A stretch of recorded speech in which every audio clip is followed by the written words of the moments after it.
Assalamualaikum warahmatullahi wabarakatuh. Apa kabar kalian? Semoga kalian baik-baik saja dan tetap diberikan kesehatan oleh Allah Subhanahu wa taala. Bantu channel kami dengan cara subscribe dan tekan tombol lonceng kalian. Terima kasih. Semoga kisah ini bermanfaat. Baru jadi janda sudah mau gituan. Istri durhaka ini nangis baca rahasia suaminya. Nyesal pun telat. Banyak cerita cinta di dunia ini bisa menjadi inspirasi hidup kita. Seringkali kita menyepelekan apa yang ada di depan mata, tapi saat sudah tiada, barulah terasa begitu banyak manfaatnya, terasa kehilangan. Seperti kisah berikut ini yang terjadi di Malaysia, saat istrinya tak pandai bersyukur dibuat menangis haru menemukan rahasia tentang suaminya. Dia yang malu punya suami miskin akhirnya baru sadar tentang apa yang terjadi. Berikut kisahnya yang dilansir Sripo dari The Reporter. Malam itu suamiku pulang dengan wajah kusut, tampangnya acak-acakan. Aku menyambutnya dengan baik. Tapi saat aku tahu perusahaan tempatnya bekerja baru saja mengeluarkan surat PHK untuknya, hatiku langsung kecewa. Aku langsung memikirkan bagaimana kami akan menjalani hidup. Apalagi kami masih tinggal di rumah orang tuaku. Saat kabar itu kudengar, mataku melotot dan karena panik akan masa depan, aku lupakan emosi pada suamiku. Aku tak kuasa menahannya hingga ibu ayah tahu jika suamiku di PHK dan sebentar lagi menganggur. Sebagai pengantin baru untuk membangun mimpi seakan sirna. Sampai akhirnya suamiku memutuskan untuk menjadi tukang ojek. Sulit rasanya menerima itu, juga bagi keluargaku yang memandang suami sebelah mata. Aku setiap hari marah-marah, ditambah uang pemberiannya untuk belanja pun selalu tak cukup. Hingga akhirnya suamiku entah karena apa tiba-tiba kesehatannya memburuk. Jujur saja saat itu ada perasaan lega di hatiku, tapi ada juga perasaan sedih karena sejatinya aku menyayangi suamiku. Karena tidak dirawat dengan baik, sikapku juga ketus. 3 bulan dari sakit, suamiku ditemukan meninggal dunia di atas tempat tidur. Air mataku keluar, tapi karena emosiku aku merasa lega dengan kejadian itu.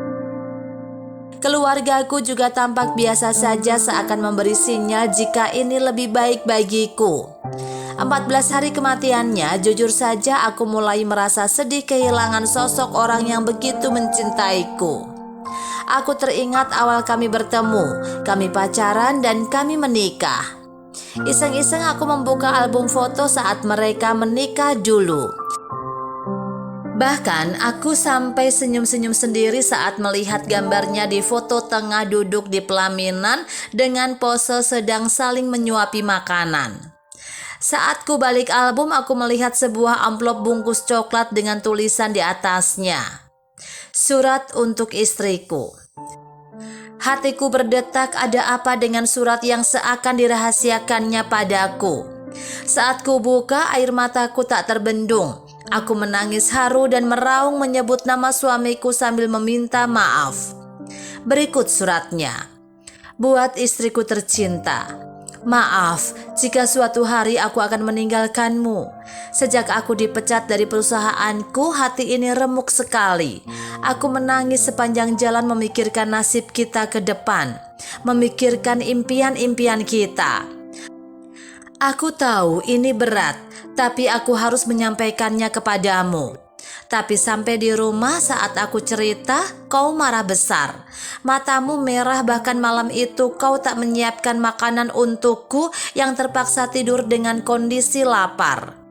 Keluargamu juga langsung marah seakan mengeroyokku. Aku sadar betul aku salah, tapi apa kuasaku karena aku tak memiliki kekuatan apapun. Aku esok harinya langsung mencari pekerjaan, tapi memang belum ada satupun lamaranku diterima. Seminggu aku menganggur, aku memilih jadi tukang ojek untuk sementara memenuhi kebutuhan kita. Namun saat itu dirimu sudah begitu jauh, tak lagi ku kenal. Aku merasa begitu asing tinggal bersamamu.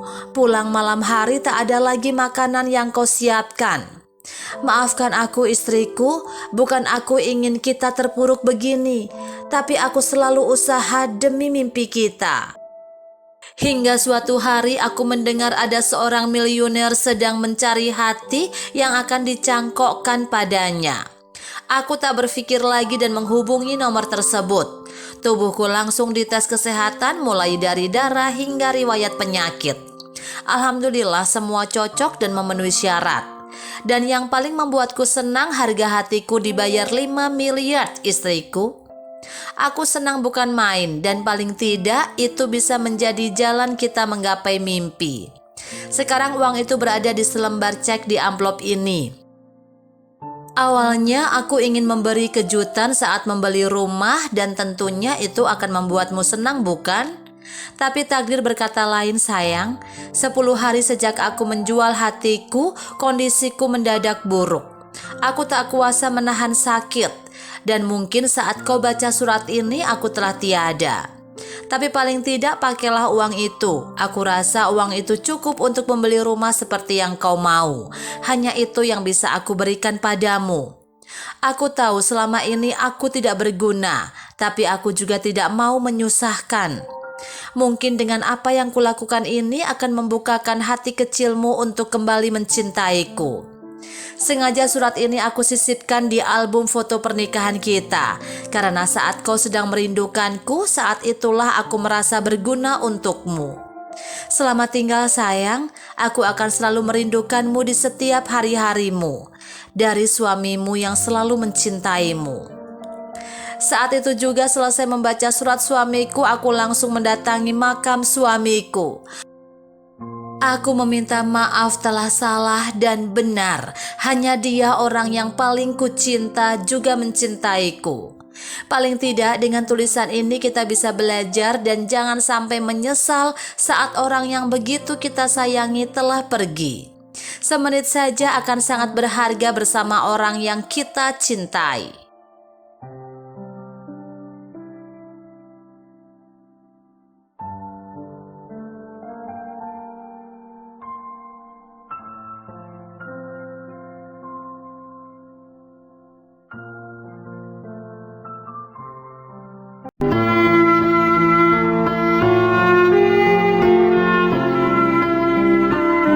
Assalamualaikum warahmatullahi wabarakatuh.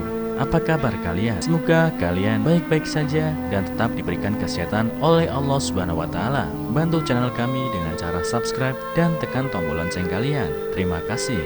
Semoga kisah ini bermanfaat.